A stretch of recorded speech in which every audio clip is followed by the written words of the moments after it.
Hi, I'm Brian. Hey, I'm Merisa. And this is Human Coupling, the show about what it means to be human and be in a couple.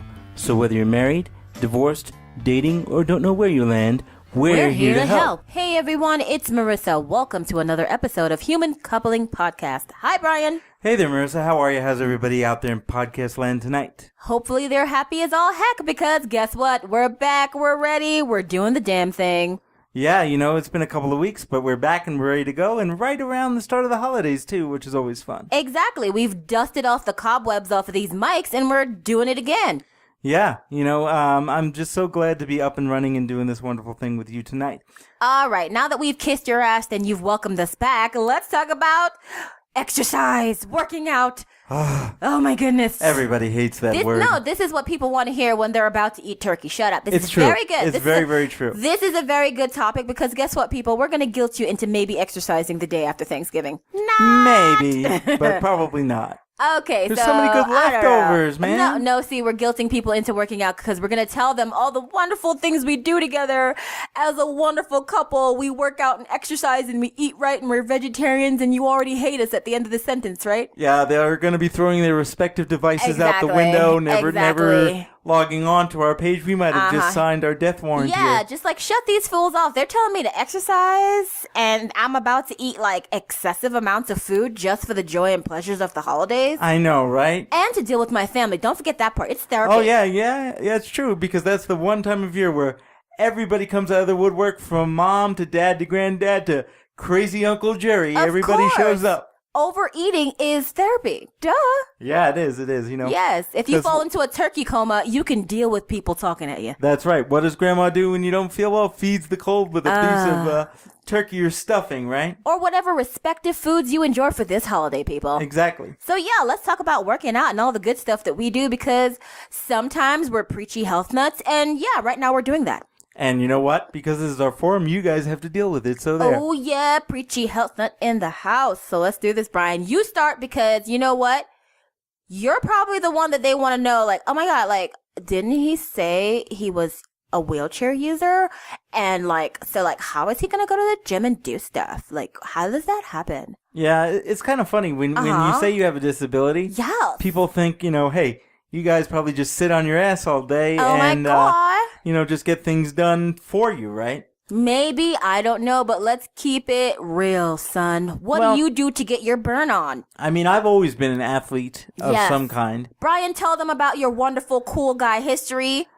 Oh, really? Just go. Come on, man. We're talking about how cool you are. Come on, do this. Okay, well, I don't think I've spoken about this on the show before, so that's why we're doing it today. What? I've been a martial artist for about almost 25 years now. Yes, my man can kick your ass. Yes. So I started training at the ripe old age of about 7 years old, maybe between 5 and 7 years old. We have a cute picture of him and his gi. And mostly because I was getting beat up all the time. That's because bullying was a big thing and nobody gave a shit. Not back then. There were no rules. No rules. Yeah, you had to kind of figure out what it is you could do to help yourself. So I started training very young, and then I started teaching also very young. I was probably about 13 or 14 years old when I started teaching other able-bodied students, and then around 15 or 16, I started a martial arts class for people with disabilities. At that time, it was all people in wheelchairs, and most of the guys that I taught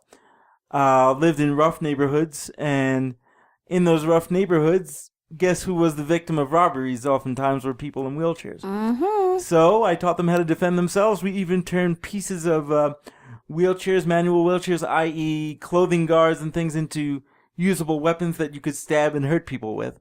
And we figured out ways to hide different weapons in wheelchairs to defend yourself. Now, I'm not advocating violence by any means necessary. But sometimes you got to kick a little ass. Yeah, you really do. Yes, you have to defend yourself. So anyway, this is the way the show is going to go. Bet you never thought he would say that, right? This is really cool. Look at this revelation you're making with this easy little topic here. I know, right? Yes, people of all abilities can do a whole bunch of cool shit.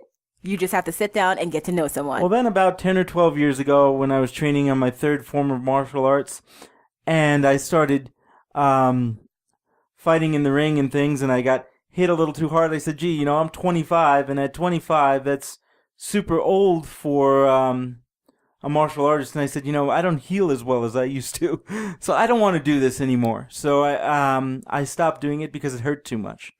And nowadays, what do you do to keep yourself so physically fit and sexy? Well, now I do a lot of what other people do, and I go to the gym, I lift weights, and I do a lot of swimming. Yes, because it's super fun and easy on the joints. Yes. Yes, I also do a lot of, well, not a lot, but I started this summer doing cycling, which was a lot of fun, using a hand cycle. Yes, we've met a wonderful organization that provides different type of cyclings depend on your abilities. They're so nice and welcoming. And over the summer when we had our two little bad chicks here as a substitute parents, this was another way to get them out of the house. So they went exercising with us and they complained all the way. We loved it. And I mean, to say that I was able to do 10 miles around a park here in Denver on a hand cycle, that was a big accomplishment for me. Exactly, because Denver is all about health and getting outside and outdoors and doing, I don't know, running seems to be the biggest thing here, right? Do you think the runners are bigger in Denver or the bicyclists? Who do you think kicks more about here? I don't know, I think it's probably split down the middle. You see a lot of people running, but you see a lot of people biking as well because, let's face it, cars are expensive. Car insurance in this town is ridiculous. So what I find a lot of people do is they take public transportation, which is okay, but oftentimes people Uber wherever they have to go if they can't take their bike. Yeah, there are lots of bicyclists on the train. They have their own little section, which sometimes they're abused. I'm calling you out, people. It's only 2 people over there, not 3 bikes. Don't be the jerk. Right, and in certain parts of Denver, they're doing traffic flow studies and bike lane studies where they actually have bike lanes with traffic lights for cyclists specifically. And then in Boulder, they've taken over the entire town and everyone complains about it and it's funny as hell. Now, we haven't personally seen it, but I actually want to go up there just to see this. I would like to go over to Pearl Street and see how terrible this is because when she was talking about it, that lady was very adamant. They are just so annoying. They're always running people over. They don't follow the rules. Oh my God. It was hilarious. Yeah, so we live in a very health-conscious... an outdoor worldsy town. Town in a very health-conscious state, actually. Yes. We have the biggest Cabela's. Those things are huge. I read an article not that long ago, and I think we were either ranked between 1 and 3 in the country as far as healthy stuff. Health-wise, I'm sorry. So much to talk about when it comes to how exercise-minded we are in this town that sometimes you get a little bit lost. But anyway, for us, we enjoy going to our local gym around the corner, which there's go to a big box store gym. So we have all the perks and it's really, really cool. And they're open. It's always a really important thing to have access 24 hours a day. Exactly. Wink, wink to your exercise accoutrements. Yes, but right now we're able to go at all out. And you know what? When we did stop exercising for specific reasons because we weren't a part of the gym yet and we had a place to go in our complex and then it just got messed with, it was really bad for my sweetie over there. And, he felt tired all the time and the doctors were on his booty to get his ass up off his booty. And I don't know if they were on me for that. They just assumed I know, and honey, spit water in the face of life, so to speak. As your honey, I did, I noticed and you noticed the difference in when you're exercising, B, and when you're not exercising.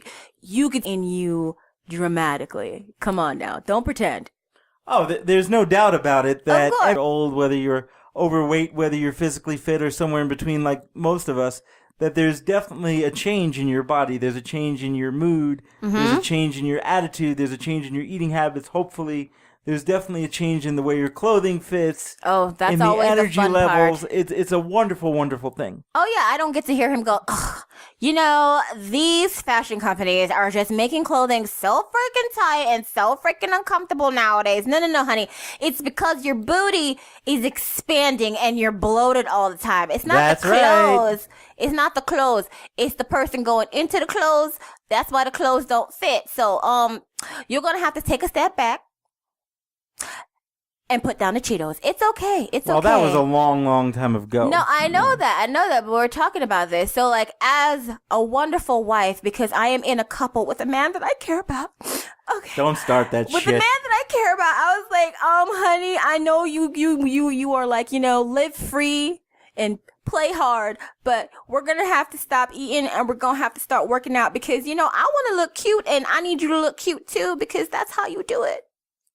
And that was many years ago. That was about 6 years ago now.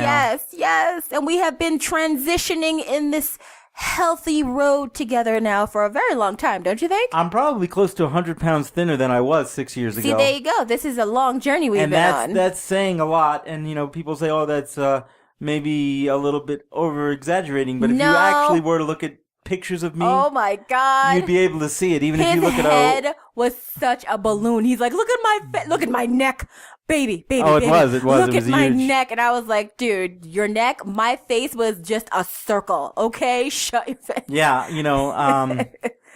but it's also it's a life-threatening thing for people with disabilities not to move around and to get that big. No, and let's I get serious about it. Yes, it's a serious thing when you let yourself go and you have equipment. Like at one point, I love him, but he was like, "What happened to this wheelchair? Why is this wheelchair so tight?" And he was complaining about the wheelchair being too tight. And I'm like, "Girl, I don't know what I did wrong. It's my fault for learning how to cook because he told me I should cook, and I was like, okay, I'm gonna do what you say, and I'm gonna learn how to cook, and like." I learned how to cook really well, and he was very upset with me because I made his booty bigger, and it's not my fault. I wasn't really upset with cook. her. I was actually upset with me, but it wasn't just her cooking. It was all the eating out. It was the fast Vegas lifestyle that we had. It was I had a very, very stressful, very, very tumultuous job dealing with abused children, and it was just very, very difficult. And I wasn't a drinker. Because we both come from families where drinking is a problem. Eaters. So we became eaters instead, which is just as scary, if not even worse. It's just as bad because it's still, you can get compulsive eating symptoms quickly because it's just so much easier to go and order some stuff than to stand in the kitchen and cook some food. So that's the transitioning as a couple that we made. We've made the decision, okay, we're going to be vegetarian. So we started with juicing first. Yes, we did. We started slowly, so it was juicing, and it's like, okay, let's get rid of all the red meat situations in the house. I know you and me, I'm Caribbean, so I love red meat. He's Irish, he loves the red meat and the, all that heavy stuff. So together we've stopped doing all that, and then we transitioned slowly into vegetarianism, which it wasn't as hard because first it was the juicing and then it was the getting rid of this slowly and getting rid of that slowly. Although we've been kind of lax with the juicing because of the holidays. We're going to have to get back onto that. But that's a holiday thing though. During the holidays, everyone can admit that you take some time off from being this strict crazy person and just ease back into kind of a simple lifestyle, which for me, I still cook dinner. But now I don't, I don't wake up early in the morning and press him some fresh juice in the juicer and, all that crap. I make an easy breakfast, which is like scrambled eggs. Okay, I get to make some scrambled eggs. But I'll say probably the week right after Thanksgiving, we'll have to do a lot more juicing just to get all that stuff out of us. But see, that's what we do. Like we will relax for a little bit. And then, of course, after the holidays, you go back to your normal lifestyle. You got to do the 80-20, which I never really understood what that meant until we really did our research and focused on it. And I was like, okay, 80-20, 80% of the time, behave yourself. It's not hard to behave yourself. It's better for you. 20% of the time, which is the holidays, or if your life is just getting crazy, do within means what you feel because it'll be easier on everybody. And after this big long journey, which is never over and always a constant fight for just any individual. It's not a couples fight. It's hard to stay on a road. But we support each other. But the interesting thing is I am now pretty close to the exact same size I was in high school. Well, actually, I wouldn't say high school but because I was still going through puberty, but I definitely say college. Well, that's awesome, right? When I was 18 years old, I'm 37 years old now. Do you like that though? Are you happy? I do. Here? I do. I mean, if I get smaller, I get smaller. If I don't, I don't want to be smaller. I'm down to a good, regular, average woman size, and I am cool, and I don't need to go any further. Sorry. Well, I look at it this way. I'm not personally trying to get smaller. It just happens, Yeah. If it so happens that I'm in single digits coming up soon, I am not going to mind. Which doesn't make sense to me because I'm a man. And I am an adult. I am in my 30s. I'm not trying to be single digit skinny unless that naturally happens. I'm not going to work myself to crazy. No, I'm just going to work myself to healthy and comfortable. But here's something really interesting that happened to me. a couple of weeks ago, which I thought was really funny. What's that? I used to have clothing that would stop fitting because I gained weight. It was something that I've fought with my whole life, going up and down, going up and down. And then a couple of weeks ago, I went to put on a shirt, and it didn't fit. And I was like, holy shit, am I getting fat again? Oh, boy. But I realized something very funny was this shirt was slim fit. And now, you've never seen a picture of me, but I'm not a small guy. I have... a large upper body. Yes, my chest size is between a 46 and a 48 inch wide in U.S. terms, and I have very long arms as well. Mm-hmm. We are a big-chested, wide-backed family. Yes. So, yes. And so this shirt that fit me about a year and a half ago didn't fit me, and I'm like, oh my God, did I gain weight? I can't believe I'm going down this road again. But I realized, no, I increased my working out such that when I buttoned it, if I would have actually spread out my chest and spread out my arms, the button would have popped. And I guess that's kind of a nice thing to have. I guess that would be called an industrial in-house accident. Yeah, but it's... We're not insured for that, honey. I guess what I'm trying to say is it was nice to not be able to fit into something, not because I gained weight and was unhealthy, but rather I've gotten healthier and thus gained more muscle mass, and thus I cannot fit into the clothing in the same way. And that was a really big deal to me. Okay, well, if that makes you happy, dear. Well, it doesn't make me happy. I'm I don't happy like for I don't you. like I not don't being know. able to wear my shirts, but at least I'm not a fat ass again, and that's why I couldn't do it, And that was the thought that I had in my head. Well, that's good. You have to, I guess, motivate yourself to not go down the path of food freakouts. Yes, exactly. Yes, exactly. yes. So what we're trying to say during this episode is, look, the holidays are here, but they're going to go away again. So I think most of the time, since it's not the holidays, you should behave your damn self. That's what the 80-20 is about. Exactly. I'm not saying that everyone should be a vegetarian. I'm going to say that right now. No. It is not easy. As a woman, your body craves stuff. And personally, for me, it is hard as all hell. But for him, in this couple, we've decided that he should be healthy and I should be healthy. And if we do it together, won't it be easier? Yeah, I would agree with you. As a matter I of fact, think that's the part of it that I like the most. We're doing it together. It's kind of like what Marissa said. We would never, preach one lifestyle over another because Of course not. everybody's different, and you should always do it with your doctor's blessing and be well informed for what works for you. But it's interesting to bring back to coupling when you decide to make a lifestyle change, whatever that lifestyle change is. Mm-hmm. Both members of the couple need to be on board. Well, yeah, because it's not going to work if I'm eating a steak and he's having some lettuce leaves, okay? You got to remember that. He's going to be a little mad at me.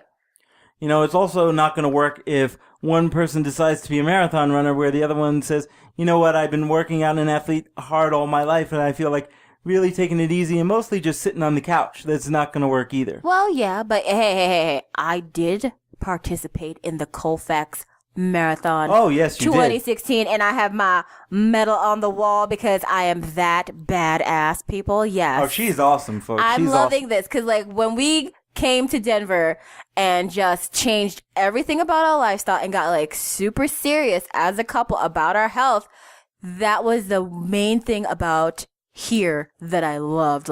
It made me love Denver, the fact that I can find all this healthy stuff and not have to be the obnoxious friend talking about it all the time. If people ask me a question, I'm like, I'll tell you what I do. But then I tell them what I do.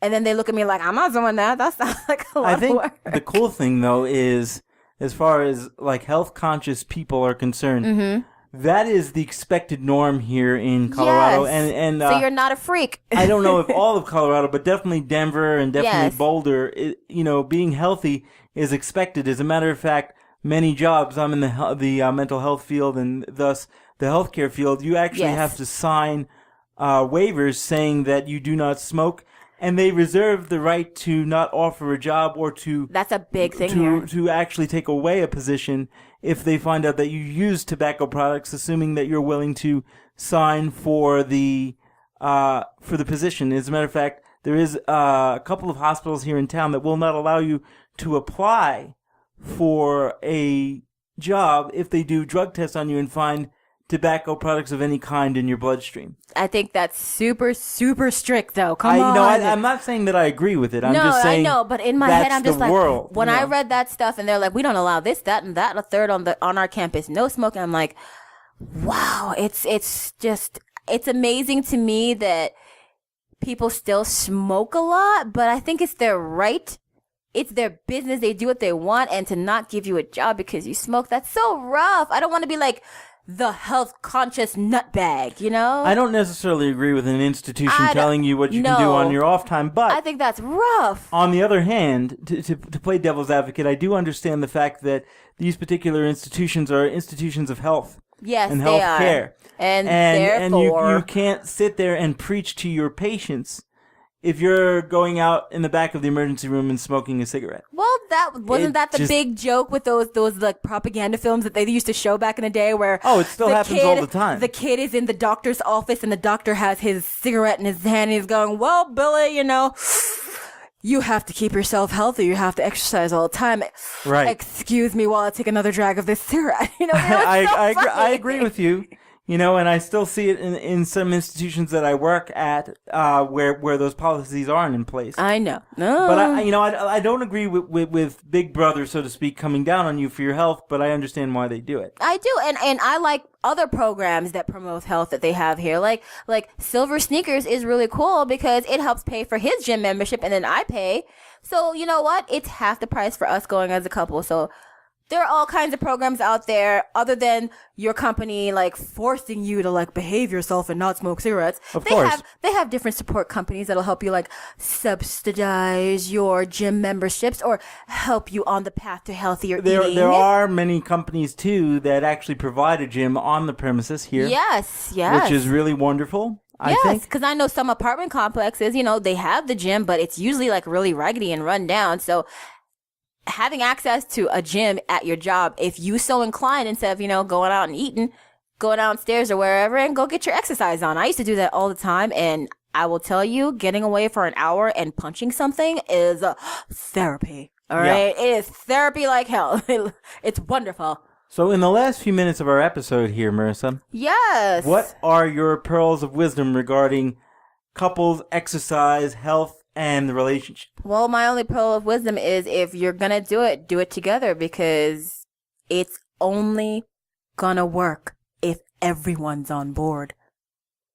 I'd agree. Come on, like it's the best thing. If everyone's on board, we're cool. But one thing I'd like to say is I don't punish him with food. Like I don't make really boring food. Like I try to go to the vegan, the vegetarian, and all that stuff that's just healthy vegetable stuff, and I try to find something interesting for him. So the best thing you can do if you're the head of the family and you're doing the cooking, just do different options. Don't stick with the classic, like, steamed broccoli or something. Steamed broccoli, steamed cauliflower, no, and bland chicken breast, because that's going to not work at all. No, I use every resource possible to go out there and find interesting things to eat for dinner. Even for Thanksgiving, we're having a vegetarian Mexican Thanksgiving. Look that up on Pinterest. It is the best thing in the world. Right. And as far as the exercise is concerned, I think it's a good idea. Talk with your partner, see what they like, know what you like, and give different things a shot. Maybe a gym isn't a thing for you. Yeah, start slow. Maybe you want to go walking around the park or rollerblading, or you want to go rock climbing. All that could be free date night. What's up right there? Free date night. Walk in the park is always free. The most important thing I can say as we tie things up here, though, Marissa, is what would that be? No matter what you do, it together. You need, and no matter what you do, and even if you do it together or apart, whatever. You need to support one another. Definitely. Because most exercise regimes fail for lack of in the support. beginning. Yes, in the beginning they fail. But you know what? Remember, the next day you can do better. Don't beat yourself up for the first failure. Correct. It'll be okay. And the other thing, in the beginning it's hard, and then it's hard, as you get later into the routine, because you just kind of want to give up. So you're really going to need to push it through and push it forward and be there for one another. And then when you both look sexy in your respective outfits, when you gotta go out, or you say, hey, we want to go to a sexy couples resort where it's nudist only, you say, he's gonna bring it back there. All right, you know what, I can do that because I look great naked. He's planning that Palm Springs vacation, folks. Don't worry, we'll tell you about it. Yes, I am. And with that nugget of wisdom, yes, it was, that's all I have to say on the subject. Bye-bye now. Bye-bye now. Hey out there in podcast land, it's Brian from The Couple. Do you want more of the laughter, love, and hijinks that is the Human Coupling Podcast? If so, like us on Facebook, friend us on Facebook, subscribe to our YouTube channel, follow us on Twitter, follow us on SoundCloud, follow us on Google+. Would you like to let us know how we're doing or let us know how you're doing? Or do you have an idea for a show topic? If so, send us an email at humancoupling@gmail.com. Hope to hear from you soon. Bye-bye now.